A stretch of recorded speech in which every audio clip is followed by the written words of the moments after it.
Welcome back to Mayo Clinic Radio. I'm Dr. Tom Shives. And I'm Tracy McCrae. The urethra, it's a tube that carries urine from the bladder so it can be excreted from the body. Usually, the urethra is wide enough or big enough for urine to flow freely through it.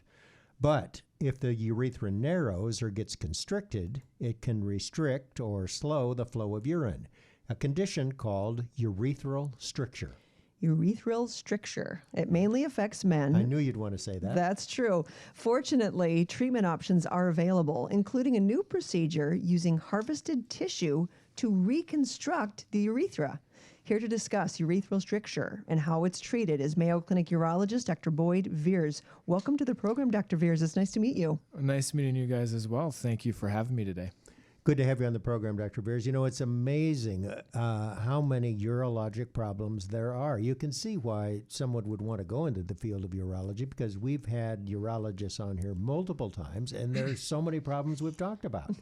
And now now the same. We've got this little tube that goes from the bladder to the outside world. What can go wrong? So kind of backing up, in urology, there are different areas of urology. You have stone doctors, you have cancer doctors, you have docs in urology who deal with quality of life, and then there's the reconstruction doctors, and that would be me. Essentially, I'm the one that deals with the aftermath of a lot of other treatment-related complications.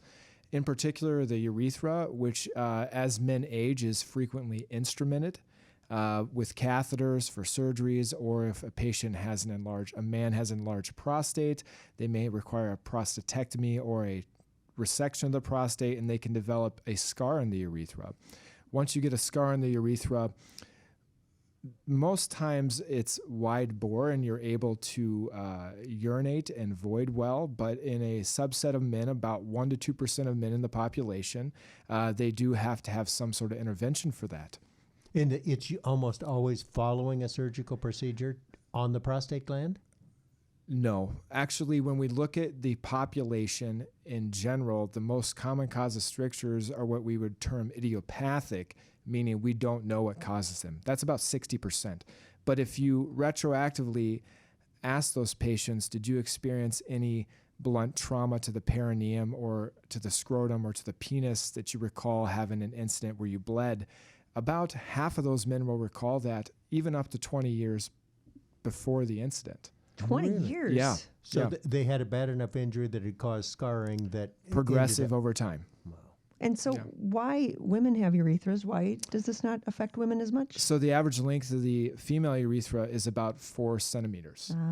So the penile urethra itself is between 10 and 15 centimeters, so there's just much more play in that being injured inadvertently. Sure. And straddle injuries. Being short is good when it comes to with regards to urethra, yes. So what would a patient experience if they had a urethral stricture? They would experience symptoms or sensation of incomplete bladder emptying is usually how it starts out. Usually they'll complain of hesitancy. Doc, I'm having a hard time getting my stream started. I feel like I'm not emptying. I'll go and I'll do something. I'll drink my coffee in the morning. I'm coming back and I'm urinating again 30 minutes later. There's other causes for that sort of symptomology. We describe that as obstructive voiding symptoms, but that's some of the first things they present with. So in most instances, you either don't know the cause or it might be related to prior trauma or possibly prior surgery. Instrumentation. Yeah. Correct. So that means something that they put in through the urethra to do something else, to fix something else. Exactly. And it goes along with the trend in where we see most strictures. So the most strictures that are treated surgically with a urethral plasty where you operate and you repair the stricture are done in men in their 30s to 40s. But the most common incident, or the greatest incidence of strictures, is actually in older men, and it's probably related to instrumentation. You said urethral plasti. Correct. Tell us what that's term is. That's term, a doctor word. It is a doctor word. So we'll get into the treatment algorithm for urethral strictures once you're diagnosed with one. And this goes back even to the time of antiquity. If you look at one of the earliest described surgical interventions, it was treating men with urethral strictures. early on, even back dating to the time of Napoleon, the most common cause of strictures was actually related to sexually transmitted diseases, specifically gonorrhea. And so that was an epidemic, and many men had strictures at that time, and they would dilate these strictures. And that was often a cause for significant health issues in those men. For instance, Napoleon had seizures, which was related to his urinary retention and his renal failure. So urethral dilation has been described for a very, very long time. Then after urethral dilation, there was the description of cutting the stricture with a scope. And so that's been around for about 200 years. And over the last about 70 years, we've started doing urethral plasti, which is where you would operate on the stricture. And that comes in varying degrees of what you have to do depending on where the stricture is. So the first choice would be to dilate it, and tell us how you do that. I'm not sure I want to hear this, but tell us how you So do I dilate wouldn't the urethra. necessarily say it's the first choice, but it is a choice. You would use a cystoscope, which is a small fiber optic scope that you would introduce into the urethra, and then you could dilate the stricture with the hope that stricture will then scar open. So you dilate, you mean make it larger? Make it larger. And you can do that through the scope? You can do that through the scope, visualizing the stricture, yes. But sometimes that doesn't work? No. And you would say the same for internal urethrotomy, which is the medical word for cutting the stricture.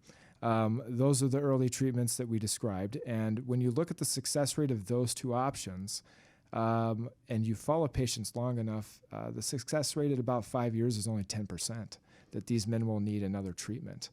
And the reason that's important is because when you survey urologists in the community that aren't reconstruction trained, only 2% of patients that present with strictures actually undergo a urethral plasti or a formal repair. That means the other 98% are getting these temporizing treatments.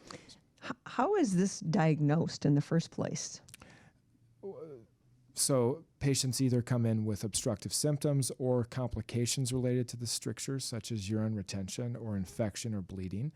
And that goes down the road of doing a cystoscopy to look at the urethra, which is another type of scope that you would insert and look at the actual inside of the urethra. That's often done in clinic, and then they're referred on. Okay, so you talked about the prior options, the dilation, the cutting, and then the new procedure is the urethroplasty, right? That is becoming the standard of care, and it's becoming more recognized as the optimal option for men. And what do you do exactly?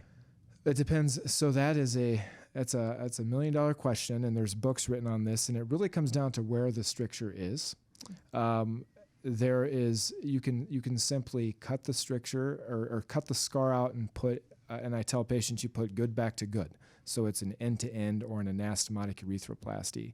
And the success rate of that is about 95%. So it's a durable treatment option. And we can even do it as an outpatient. Whereas in the past, patients were typically staying in the hospital for up to 3 to 4 nights. If the stricture is longer, then we have to go to more complex urethral reconstruction techniques, and that's where we start using substitution, and we start substituting tissue, and the tissue that we use is actually the skin from the inside of the cheek, called buccal mucosa. Oh, yeah. So a little cheek to help repair your urethra. Yeah, believe it or not, yes. So you are a urologist, but then I presume you did a fellowship in what's called reconstructive urology? Yep, trauma and reconstruction, yep. And it's fortunate that the people who have a urinary stricture, mostly men, have somebody like you around to fix them. We're getting there. So when you look at states with genitourinary reconstruction trained urologists, at this point in time, about half the states in the country have one. All right. Well, I bet you're a busy guy. Yeah, we are busy. All right, everything you wanted to know about stricture of the urethra from Mayo Clinic urologist, Dr. Boyd Viers. Dr. Viers, thanks so much for being with us. Yeah, thank you.